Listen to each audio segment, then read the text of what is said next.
Have you ever wondered, what is the fluid that causes you to have swelling, or why do you even swell? Where does the fluid come from? So let's kind of get to the bottom of that. So here, this patient, we just finished up with her liposuction, and you can see now through the incisions from the lipo that if I just kind of move the tissue here, you're going to see some of this fluid starting to come out. You see that fluid coming out here? So what is this fluid? I mean, she's actually not really swollen right now. We just finished up. Her skin's a little loose. That's normal. It's going to tighten up, but she's not really swollen, but she's going to swell quite a bit over the next few days. So what is this fluid that's coming out? This fluid is actually the fluid that I put in. So let me see if I can show you this fluid here without getting everyone wet. So this is the fluid, and that's how we put the fluid in. So that's what we originally, we will put this in, and I'm not going to do it now because I don't want to add a bunch of fluid, but you can see this here. And this is what we use to instill the fluid at the very beginning. So this will go in,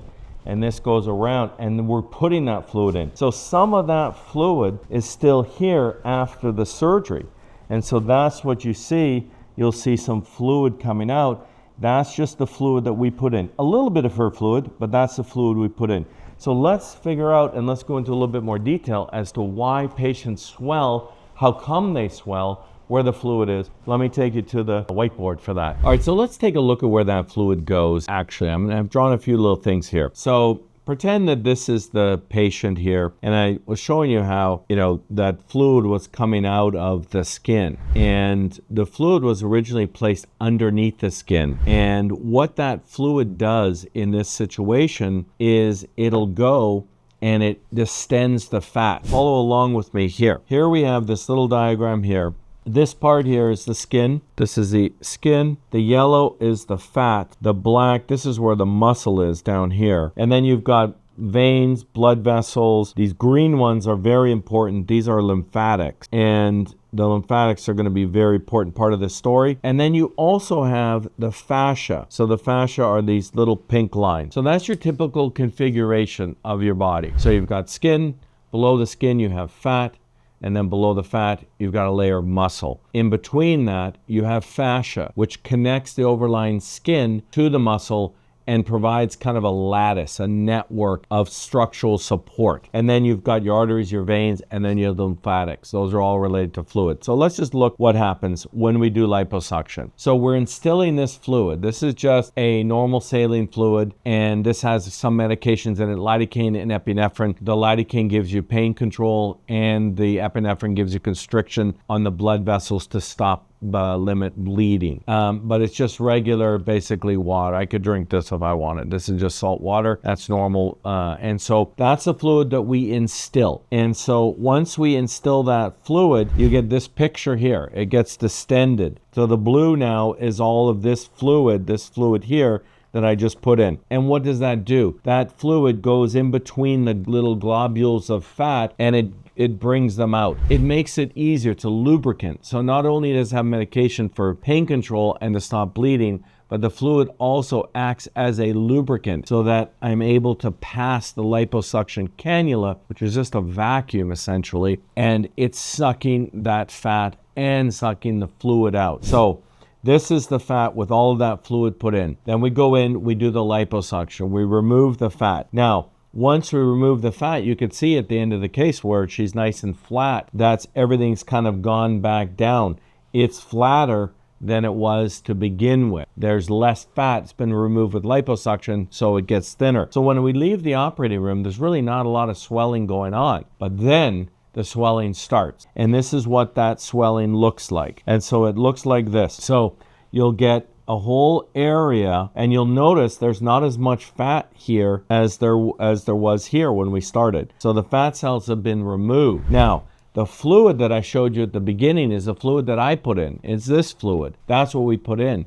The fluid here is actually coming from your own body. Your body is making this fluid, and that's where you get the swelling. Why does your body make the fluid? I don't know. But that is a necessary part of healing, and every single 100% of people will do this. No matter whether you had your appendix taken out, or you had your gallbladder taken out, or you've had liposuction, your body's going to swell with fluid that you make. So what I've drawn here is what's going on the cellular level. So now we're talking about taking a microscope and drilling in here. This is a cell. This is the little nucleus. This is endoplasmic reticulum. That's the cell wall. With these cells, when they're healing, they need to have better communication between the cells than they normally do. And so with this swelling, you get a lot of little things that come in here, little cell signalers, little mediators, all of these types of things, and they'll come into this area and they provide communication between these cells that help the body to make things. That's what the cells are. They're little factories. They're going to make things that are going to help you heal and repair the injury that was performed when you had an appendix or gallbladder or when you had liposuction.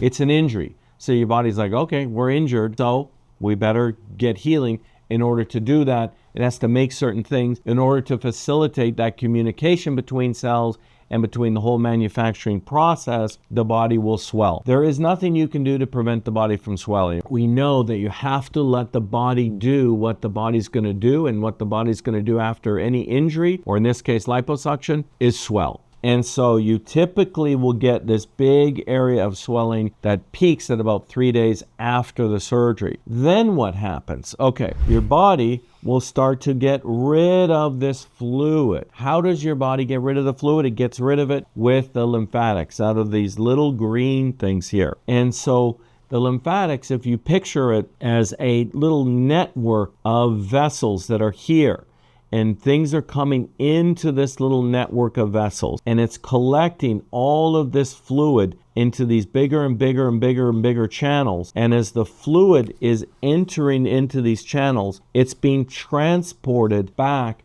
to the heart, pumped to your body, goes to the kidneys, and then your kidneys will get rid of the fluid. Kidneys are the smartest organ in the body. They take care of all of our fluid status, our acid base, a lot of other very important things. But the lymphatic is going to be getting the fluid back to the heart to get rid of it. And then eventually, once all that fluid has come out and been compressed, and this is the period of time that can take weeks and months and even up to a year, you'll see there's still a little bit of fluid in there. And eventually, that'll become flat. And so then if you look at this side, that's after the lipo, and this side here is before the lipo. So you've got less fat here, and if you've taken care of your skin, you'll also have smooth skin. So what is the way to take care of your skin? For me, I have all of my patients use FibroGuard. Well, what is FibroGuard really doing? It seems like it's kind of a mystery. What the FibroGuard is doing, and rolling does the same, is it's activating the lymphatic system the same way as a manual lymphatic drainage massage does. And it's opening up these lymphatic channels here. And when you open up these channels, it allows the water to come into these channels. And so that's why I say the most important thing to be able to get good skin is to get activation of your lymphatic system to bring that fluid out. Because what can happen is, particularly if you over compress and you're not allowing those channels to open and take the fluid out, then you sandwich things down. And people do this trying to get a flatter stomach. Flatter stomach it's not going to help you get a flatter stomach. That was done by removing the fat in the operating room. But if you compress for too long, then what happens is these little inflammatory mediators that are in here, that are in this area, can kind of collect, and they set up this chronic kind of cycle of inflammation. And that can affect the fascia, which are these little pink things. Remember, these are the network that are keeping the structure to your body. And it can cause these little pink fascia things to kind of get entangled. And what is that? That's fibrosis. And so that's what we're trying to avoid, because it's a fibrosis that gives you the lumpy, bumpy skin. So not only do we want to get the fluid out by activating the lymphatic system, we want to get all of these little inflammatory mediators out So we don't want to press down and overly compress, and then those inflammatory mediators are stuck there, get this little inflammatory cycle, you get scarring of your fascia, and you get fibrosis. So everything is about opening up the lymphatic system and getting everything to move out. So you do compress. We put a faja on you, and we also use boards and foams. Well, then what are we doing? Why am I telling you not to compress? We want you to compress, but at the very beginning. So as this process is going along, where we've got all of this fluid, and all of this fluid is, we want this to come out. We want, as that fluid, your body starts to get rid of the fluid, we want to keep the pressure so we don't develop a seroma. So a seroma is where you have a collection of fluid here that's not just kind of interspersed throughout the cells, you know, like in this situation, but it's an actual collection of fluid. And that is why the compression using the faja can help prevent that. That's the purpose of the foams, the boards, the faja. But once we're outside of the risk of developing a seroma after 2 weeks, that's when we switch to using rolling fiber guard, manual lymphatic drainage massages, a lot of exercise, activity, these types of things that will open up the lymphatic channels and get the fluid out. So that's your little sort of history of how the fluid works. You start out with no fluid because your body just has a little bit in there, and then we instill the fluid. That's the fluid that we put in. That facilitates our liposuction. Once we remove that, you'll see the patient is thinner. When I'm operating, I can, as doing the lipo, I can feel like, okay, there's a little bit more fat, and I can feel, and they're getting smaller and smaller and smaller. But as soon as we're finished, the body's healing and repairing itself, so it's going to swell, because that's how the cells are going to communicate with each other and get you healed.